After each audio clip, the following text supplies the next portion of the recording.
ancien député de la Chambre des communes, directeur artistique et ingénieur de son. Avec Pierre Nantel, entendez l'actualité sans fausse note. Alors, Fred Bastien, moi, j'avais pas compris pourquoi tu étais à Calgary. Là, je comprends en voyant le titre de ta chronique. Tokyo inspire Québec. Tu étais en chemin pour Tokyo. Exact. Mais vous savez que le chemin, c'est l'aventure. Hein? Alors, Calgary, c'était aussi intéressant que Tokyo. Mais là, je vais quand même profiter quelques jours de cette méga métropole ici au Japon. Oui. Et ça a inspiré un peu le sujet de notre conversation aujourd'hui, Pierre, parce qu'on parlait beaucoup de culture cette semaine, n'est-ce pas? C'est vrai, tout à fait. Et Dieu sait que la culture en Asie a beaucoup d'importance. Je sais que tu es au Japon, mais en Corée du Sud, ils ont investi ça comme un secteur industriel. Absolument, puis ça, c'est super intéressant, puis on pourrait y revenir. Mais pour l'instant, je te présente mon merveilleux studio en plein cœur du quartier Asakusa à Tokyo. Il est 4h20 du matin, 4h13 du matin ici à l'autre bout du monde. Puis, tu sais, moi, j'ai la chance de pouvoir m'inspirer de d'autres nations quand je me promène. Puis, juste si je prends 2 secondes pour regarder à ma gauche présentement, il y a je vais vous faire rêver, là. Il y a un vieux temple traditionnel japonais immédiatement à côté d'un gros site de construction moderne, innovant.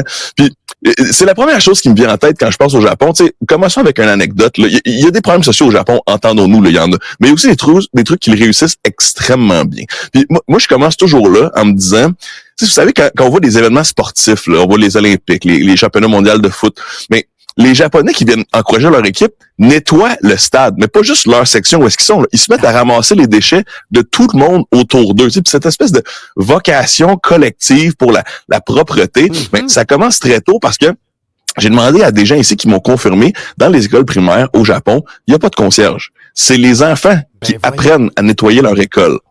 Alors, imaginez-vous si on installait déjà cette responsabilité individuelle et collective tôt dans nos sociétés, si on donnait envie aux gens de eux-mêmes nettoyer. Puis ensuite, on se promène dans Tokyo, là. Moi, j'allais dire, même dans les quartiers moins gelés, mais il y en a pas beaucoup des quartiers moins gelés à Tokyo, mais il y a jamais de déchets nulle part. Il y a pas de poubelle, mais les gens amènent leurs déchets à la maison. Puis je pense que c'est ça qui commence peut-être un contrat social cohésif, tu sais. Puis bon, il y a un paquet de facteurs qui peuvent aussi expliquer ça, mais moi, je m'inspire de cette dualité japonaise, le traditionnel et l'innovant. Puis, ça s'applique aussi à leur industrie audiovisuelle. Tu sais, bon, pas besoin de vous dire que le Japon exporte énormément aussi. Du côté de la Corée du Sud, c'est un bon exemple. Ils l'ont vraiment industrialisé, puis ils ont beaucoup investi d'argent public là-dedans.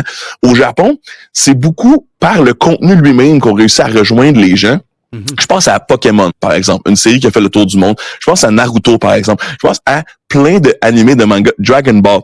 Quand on s'intéresse un peu au scénario de ces œuvres de fiction-là, mais on se rend compte finalement que la morale de l'histoire, l'espèce de raison pour laquelle tous les intervenants ont travaillé ensemble, c'était pour se faire des amis et pour se faire une collectivité forte. Et dans le fond, le vrai trésor de l'aventure, c'était les amis qu'on a fait sur le long du chemin. Tu sais, un peu tout le contraire du self-made man américain. Puis je suis pas contre ça non plus, là, ça prend de l'innovation puis un brin d'individualisme parfois. Mais quand on regarde, par exemple, Captain America, Barbie, Star Wars, c'est souvent l'histoire d'un individu qui va s'attaquer à un groupe corrompu puis qui va gagner.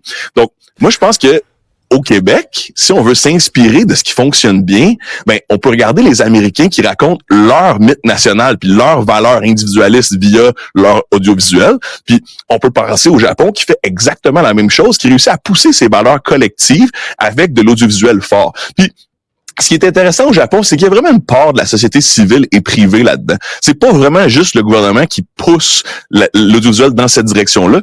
J'ai l'impression que un peu comme les jeunes qui nettoient eux-mêmes leur école, les professionnels de l'industrie de l'audiovisuel voient une responsabilité à éduquer leur jeunesse et aussi, par le fait même, éduquer le reste du monde. Tu sais, quand je pense à Pokémon, je pense à des jeux de stratégie sur Nintendo, je pense il y a toujours une espèce d'apprentissage mathématique, il y a toujours une espèce de second degré, même si c'est très divertissant en partant. Puis on n'oubliera pas le fait que les dessins sont très expressifs, les yeux sont donc ça attire le regard là, pour les gens de tous âges, particulièrement les enfants. Donc le côté artistique est extrêmement développé. Et moi, je pense que c'est réfléchi pour que ce soit utile. Alors quand on pense au Québec, on se dit comment est-ce qu'on pourrait mieux harmoniser nos histoires audiovisuelles avec les histoires dont on a besoin de se raconter nationalement. Comment est-ce qu'on peut s'harmoniser au ministère de l'Éducation? Comment est-ce qu'on peut réussir à aller un peu dans une direction qui nous permettra de célébrer nos meilleures valeurs, d'importer les meilleures valeurs des autres, puis de continuer d'aller de l'avant avec notre secteur et notre société. Ben, je trouve que c'est un magnifique programme. Puis tu as raison, hein? On dit souvent qu'en diplomatie, la culture, c'est le soft power.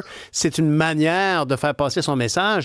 Puis tu as raison, je trouve que tu as très bien identifié les comparables avec les Américains, puis avec ce que nous pourrions faire aussi, parce qu'on est des Américains du Nord, francophones, un peu plus latins, avec une Assemblée nationale au lieu d'avoir une legislature. Fait que c'est vraiment intéressant. Puis je pense qu'il y a un projet collectif au Japon. Il faut se rappeler d'ailleurs, c'est une île. Il n'y a pas 50 000, il n'y a pas de ressources. S'il n'y en a pas autant qu'ailleurs, là, puis ils se doivent d'être très, très, très solidaires. C'est vrai que le paysage qui est derrière toi, tu as bien choisi ton cadre, parce que c'est tellement représentatif de ces vies urbaines japonaises. Est-ce que c'est vrai que le Japon est une des cultures asiatiques qui est quand même la plus facile à découvrir, contrairement, disons, à Taipei ou à la Chine? Très intéressant. Moi, j'adorerais un jour aller là, à Taïwan. J'aimerais aussi visiter le continent chinois. J'ai eu la chance de visiter le Japon, la Corée du Sud, la Thaïlande et le Cambodge dans le passé. Et je vais dire honnêtement que même si c'est des peuples qui sont reconnus pour ne pas toujours être les premiers à s'ouvrir aux étrangers, je trouve que partout j'ai réussi à avoir des rapports vrais et humains, authentiques, mais je pense que c'est justement plus facile au Japon, exactement comme tu mentionnes. Et moi, je me suis toujours demandé si c'était pas parce que j'ai eu une part d'éducation japonaise dans ma jeunesse, je peux connecter avec les gens on arrive à l'aéroport de Tokyo et c'est littéralement Mario de Nintendo qui nous salue, qui dit bienvenue au Japon.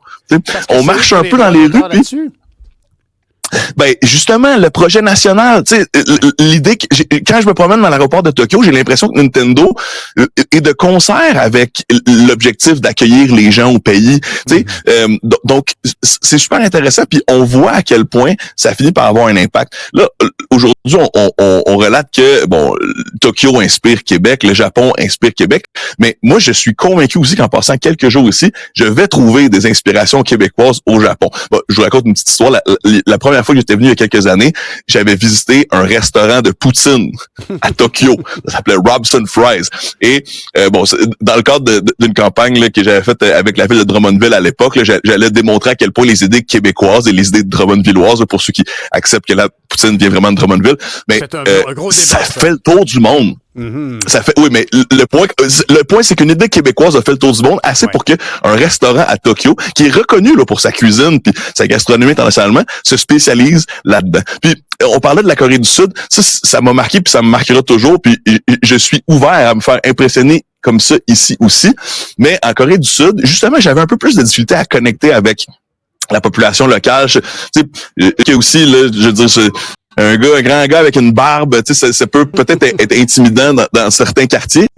J'avais réussi à connecter une fois que j'avais passé en studio de son, j'avais enregistré une chanson avec des Coréens, j'avais comme loué un studio de K-pop pour faire du rap. Puis oui, c'était vraiment fascinant, je peux t'en parler pendant des heures.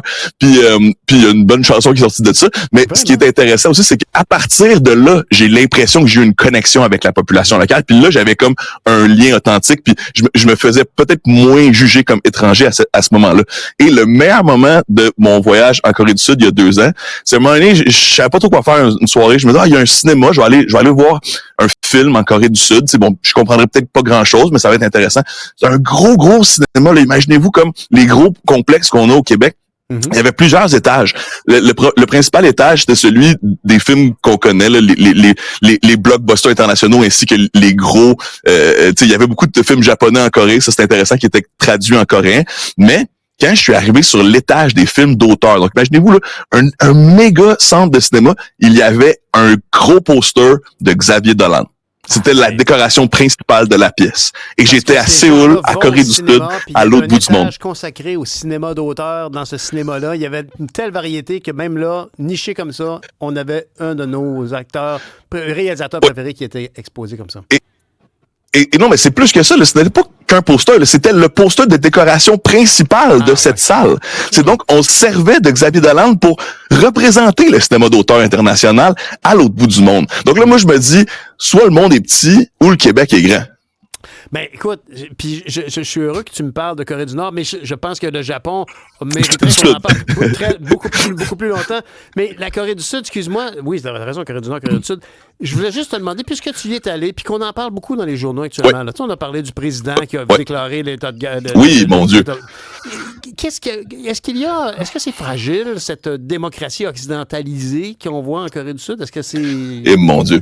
J'aimerais tellement avoir des réponses. Là. Je ne suis qu'une personne qui a déambulé dans Séoul pendant quelques jours en essayant d'accumuler le plus de richesses. Moi, je dois dire que c'est intéressant de voir à quel point la société civile s'est mobilisée en Corée. Puis ce qu'on voit, c'est que ceux qui ne sont pas capables d'aller manifester, parce qu'il y a des manifestations présentement, on met de la pression sur le gouvernement, mais ceux qui ne sont pas capables de manifester, je vous le dis, j'ai vu ça, en Corée du Sud, vont acheter des cafés dans les cafés proches de la manifestation à distance. Ils vont appeler, ils vont dire « Hey, je vais te commander 50 cafés pour les manifestants. » Et là, les restaurants disent « On a 50 cafés pour les manifestants. » Puis, je voyais des gens qui appelaient, qui disaient « Quand vous aurez donné tous nos cafés, on va avoir un autre $100, un autre $200 pour vous. » C'est donc une manière, encore une fois, tellement communautaire, collectiviste, solidaire de voir l'implication politique, puis on peut s'inspirer de ça certainement. Absolument, Fred. Merci d'arriver. C'est très rafraîchissant. Puis tu as un angle vraiment différent sur les destinations que tu nous présentes.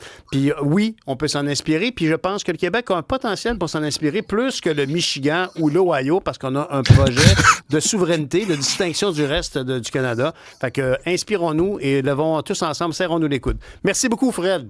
Bon voyage. J'ai hâte de t'en parler. Merci, à demain. Salut.